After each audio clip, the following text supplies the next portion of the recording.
ফ্রিতে গ্যাস দিব। মানুষের কাছে ঘুরছো, মানুষের কি অভিযোগ? জন্য 5 বছরে কিছু করলো না। পঞ্চায়েত সমিতির চেয়ার নাকি বিধানসভার চেয়ার, কোনটা আপনার জন্য ঠিক মনে হয়?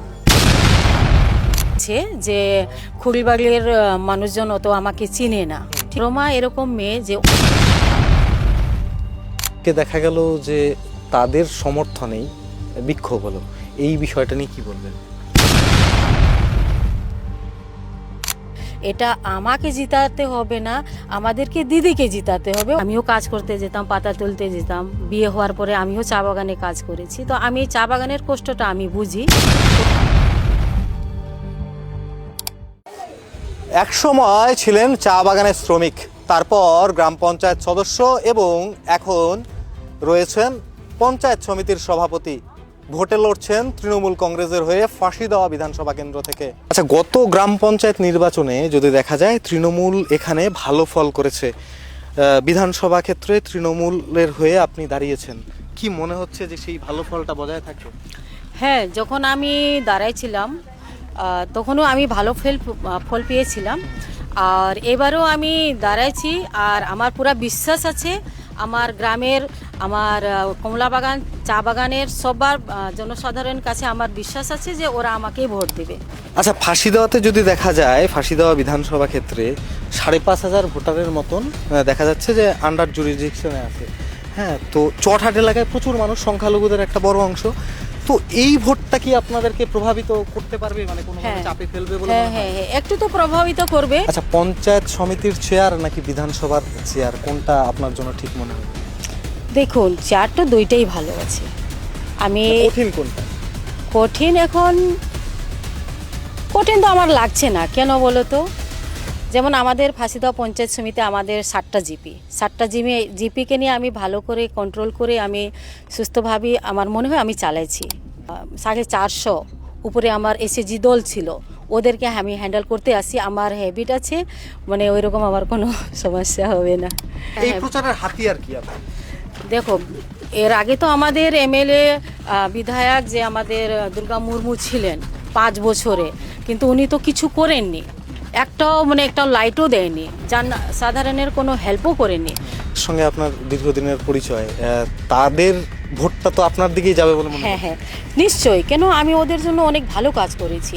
আমাদের এসএসজি মহিলাদের পক্ষ থেকে আমাকে ফুল সাপোর্ট আমি পাবো। আচ্ছা, আরেকটা বিষয়, এই যে এখানে যাকে দেওয়ার কথা ছিল, প্রথম দিক থেকে জল ঘোলা হচ্ছিল, সে পায়নি, আপনি পেয়েছেন। আপনার আজকে দেখা গেল যে তাদের সমর্থনেই বিক্ষোভ হলো, এই বিষয়টা নিয়ে কী বলবেন?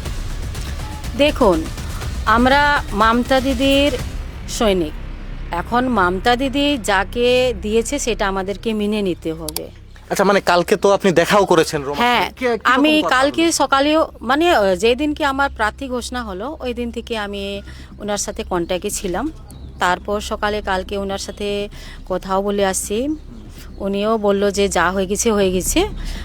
আমাদের দুইজনের নাম ছিল, উপরে তো দুইজনের নাম ছিল, তো হতে পারে আমার এর থেকে আরও ভালো জায়গা আমাকে দিবে দিদি, এরকম বলে উনি নিজে স্বীকার করেছেন।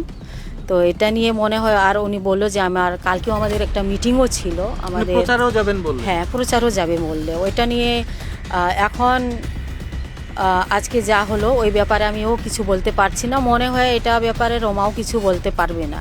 এটা মানে ওর অনুগামী কেউ করে থাকে? হ্যাঁ, ওইটাও হতে পারে। কেন, রোমা এরকম মেয়ে যে অনেক ভালো মেয়ে, ঠিক আছে।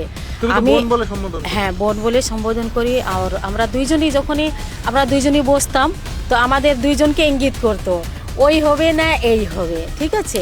মনে হয় দিদির ওর জন্য আরও ভালো জায়গা চিন্তা ভাবনা করেছে, আর সেই জন্য আমাকে দিদি দিয়েছে। ওর জন্য মনে হয় ভালো ওর জায়গা আছে। আচ্ছা, এই যে মানুষের কাছে ঘুরছো, মানুষের কি অভিযোগ পাচ্ছ? অভিযোগ বলতে গেলে তো আমরা কিছু পাচ্ছি না। কেন, অভিযোগ বলতে গেলে কিছু নাই।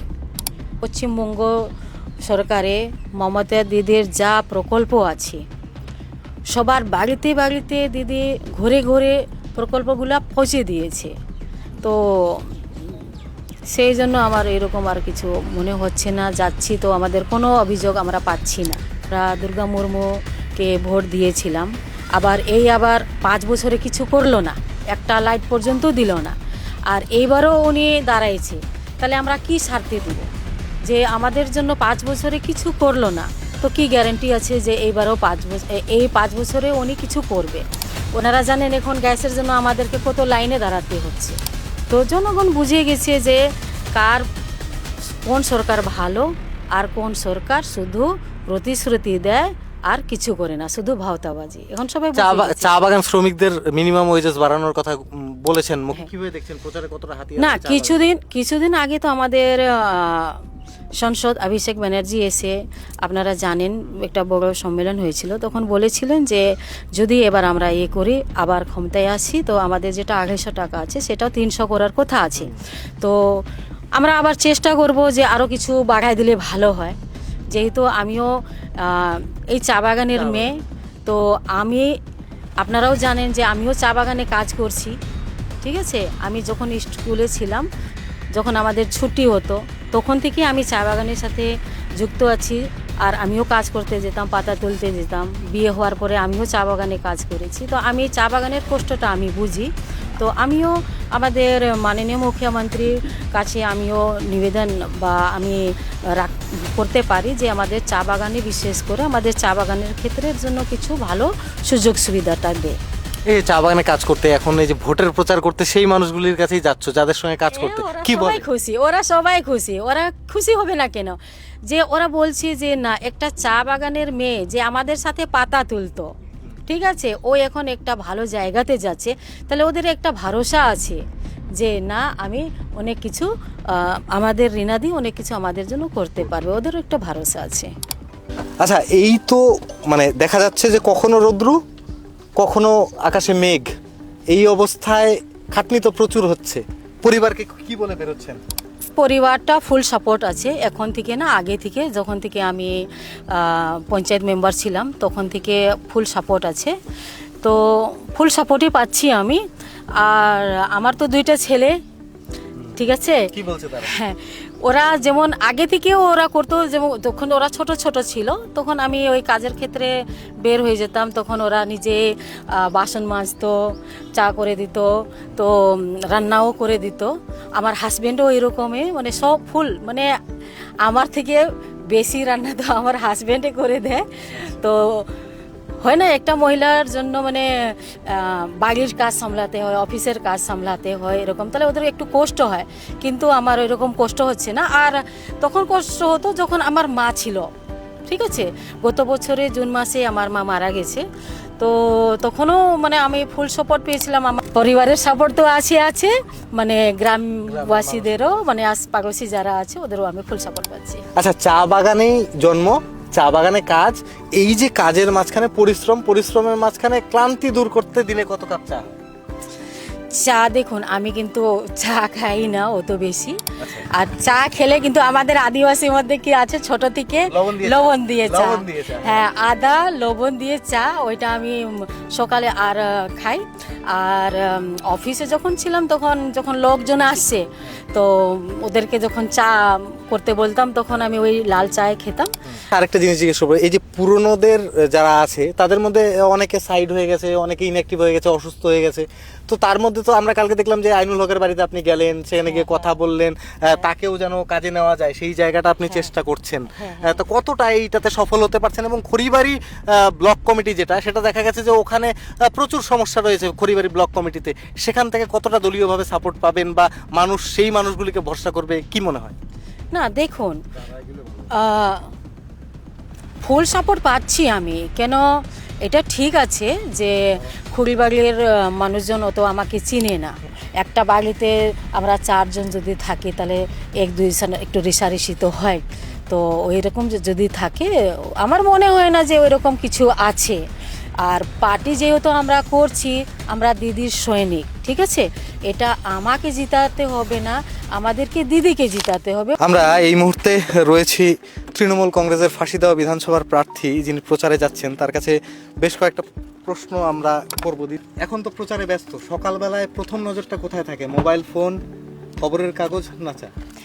দেখুন, আমাদের গ্রামে তো খবর কাগজ আসে না, আমি মোবাইলে প্রথমে দেখি যে আজকে কি কি ইনস্ট্রাকশন আছে, কি কি শিডিউল আছে, বা কার এমার্জেন্সি ফোন আসছে, ওইটাই আমি আগে প্রথমে চেক করি, হোয়াটসঅ্যাপ চেক করি আর কল চেক করি। আপনার বিধানসভা কেন্দ্রের সব থেকে বড় সমস্যা কি? বিধানসভা এখানে আমার এরকম তো সমস্যা এরকম নাই। আপনার এই বিধানসভা কেন্দ্রে যে প্রার্থীগুলি হয়েছে আপনার বিরুদ্ধে, তাদের মধ্যে কাকে ব্যক্তিগতভাবে পছন্দ? কাউকে পছন্দ হয় না। জেতার ব্যাপারে কত পার্সেন্ট? 110%। পাহাড় না সমতল ভালোবাসেন? দেখুন, আমি বাগানে আছি, সমতলও আমার পছন্দ। তৃণমূল কংগ্রেসের ফাঁসি দেওয়া বিধানসভা কেন্দ্রের প্রার্থী রিনা টোপ্পো এক্কা, যিনি আগে গ্রাম পঞ্চায়েত থেকে জিতেছিলেন, তারপর পঞ্চায়েত সমিতি থেকে জিতে সভাপতি হন, আর এবারে আরও বড় লড়াইয়ে নেমেছেন তিনি। ফাঁসি দেওয়া বিধানসভা কেন্দ্রের প্রার্থী হয়েছেন। যা দেখা যাচ্ছে, তিনি কিন্তু এই কেন্দ্র থেকে জেতার জন্য একেবারে মরিয়াভাবে প্রচার চালাচ্ছেন। বিভিন্ন জায়গায় চায়ের বাগানে বাড়ি বাড়ি গিয়ে ডোর টু ডোর ক্যাম্পেইন করছেন তিনি। তবে আমরা যা দেখতে পাচ্ছি এবং তিনি যা বলছেন, তার মধ্যে যে সমস্ত বিষয়গুলো উঠে আসছে, ফাঁসি দেওয়ার আগের বিজেপি বিধায়ক দুর্গা মুর্মু তিনি বিভিন্ন জায়গায় পৌঁছাননি বলে অভিযোগ ছিল, আর এবারে সেই অভিযোগকেই কার্যত প্রচারের হাতিয়ার করেছে তৃণমূল কংগ্রেস রিনা টোপ্পো এক্কা, যা ইতিমধ্যেই তিনি নিজে মুখে স্বীকার করেছেন। সেই সঙ্গে রাজ্য সরকারের একাধিক প্রকল্প যেগুলি রয়েছে, লক্ষ্মীর ভাণ্ডার থেকে শুরু করে যুবসাথী, সবটাই কিন্তু প্রচারের হাতিয়ার হবে। তিনি মনে করছেন যে এবারে তার জয় নিশ্চিত এবং এই আসনে তিনিই জিতবেন। তবে আর কিছুদিন পরেই নির্বাচন, এবং নির্বাচনে সাধারণ মানুষ যা রায় দেবে তা কিন্তু স্পষ্ট করবে রিনার ভাগ্য।